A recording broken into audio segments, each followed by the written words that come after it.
Welcome to the Slop Farm. Enjoy the video. You start by removing any case and screen protector so you can see the glass and edges.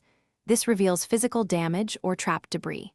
Next, force restart the iPad by holding power and a volume button until the Apple logo appears. This clears temporary software hangs.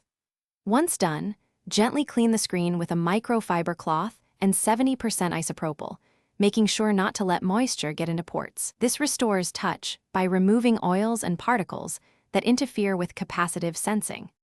After the basics, check software. Update iPad OS via Settings General Software Update because system patches often fix touch-related bugs. Then inspect touch-specific settings.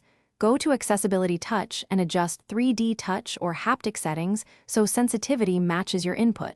Make sure reachability is off if it triggers unintentionally. If responsiveness remains poor, back up your device and then reset all settings. This preserves data while restoring system defaults that can remove configuration conflicts affecting the touchscreen. Finish with hardware verification. Look for a lifted screen or battery swelling because physical pressure or separation disrupts the digitizer. If you see bulging, power off and stop using the iPad. Run Apple Diagnostics or contact Apple support and schedule an appointment at an Apple store or authorized repair center to avoid damage from cheap parts. If all else fails, perform a DFU restore only after a full backup. And remember that unauthorized screen replacements often worsen touch problems. Seek OEM or certified repairs. Thanks for watching.